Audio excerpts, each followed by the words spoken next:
Assalamualaikum warahmatullahi wabarakatuh. Sebelumnya di sini saya izin untuk membahas mengenai soal UAS Kebumian pada UAS tahun 2022.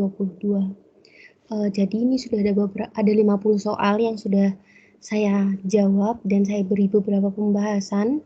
Tapi di sini mungkin saya akan membahas beberapa soal saja. Itu contohnya mungkin yang di sini tentang nomor 29 dulu. Di sini apa yang dimaksud dengan shotcrete. Jadi shotcrete ini saya juga sudah memberi gambaran. Jadi itu semacam beton yang disemprot pada lereng-lereng. Untuk apa? Jadi ini memang untuk memperkuat lereng tersebut. Terus mungkin ini nomor 30 shed pada jalan kereta api, di mana shed itu ada di sini. Di sini. Jadi shed ini memang berfungsi untuk agar ketika tanah itu longsor, dia memang diberikan jalan untuk langsung turun. Selanjutnya, nah mungkin ini nomor 35, di mana ada beberapa pola sungai yang umumnya harus kita ketahui di sini di soal yang ditanya mungkin dendrit type, di mana dendrit type yang ini memang umumnya berbentuk V dan Y. Dan untuk yang 90 derajat itu nanti ada rektangular. Setelah itu nomor 37, aku mau ngasih pengendapan sungai itu disebut bars.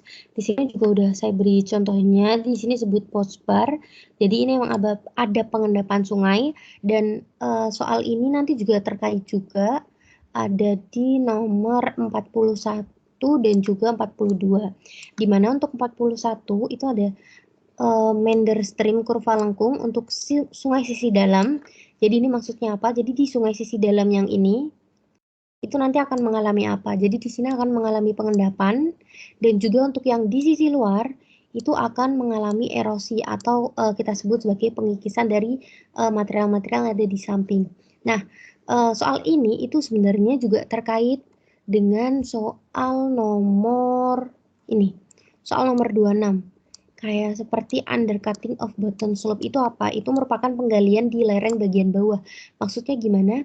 Jadi di sini karena akibat dari ini contohnya yang saya kasih itu ocean atau sungai, laut atau sungai.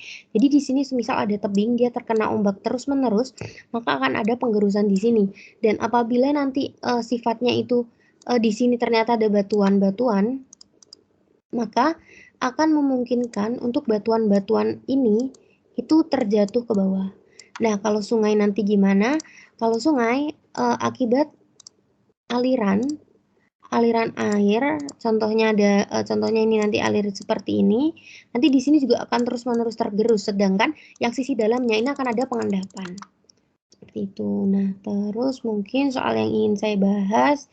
Nah, selanjutnya di sini mungkin proses pengendapan dan erosi yang tadi telah terjadi itu sebenarnya akan terbentuk braided stream atau potensi dari braided stream pada beberapa daerah aliran sungai. Nah, yang ditanyakan di sini braided stream itu apa? Jadi braided stream ini merupakan jaringan anak sungai yang saling berhubungan di sekitar endapan. Ini sudah ada saya kasih gambarnya. Jadi ini ada anak-anak sungai dan di sini tuh ada banyak sekali pengendapan-pengendapan, baik itu biasanya datangnya dari hulu. Selanjutnya ini mungkin nomor 39 juga bisa saya bahas. Di sini proses pengendapan dan erosi sungai pada sungai lingkungan silt dan clay sehingga cenderung membentuk kurva sinusoidal. Kurva sinusoidal itu ada di sini. Jadi bentuknya seperti ada satu bukit, satu lembah. Dan juga ini adanya di mana? Ini biasanya akan ada di meandering stream. Jadi ini meandering streamnya. Jadi ini ada gambar, tadi emang satu gambar biasanya ada beberapa soal terkait, dan di sini mungkin ada juga ternotis Oxbow Lake.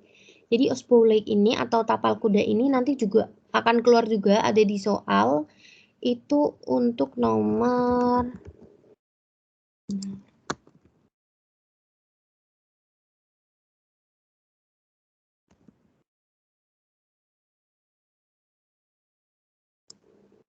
Nah, ini ternyata apa yang disebut dengan Oxbow Lake. Jadi ini tadi ada, ternyata ini juga dibahas. Jadi emang Oxbow Lake ini terputusnya aliran sungai akibat meandering stream. Jadi semisal ini nanti ada aliran sungai.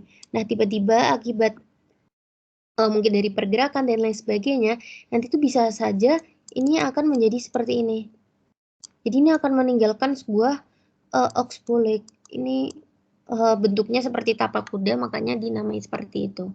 Mungkin itu saja yang saya dapat bahas pada soal UAS kali ini. Mungkin yang lain bisa dibaca pada pembahasannya. Saya mohon maaf apabila ada terdapat salah dalam pembahasan dan lain sebagainya.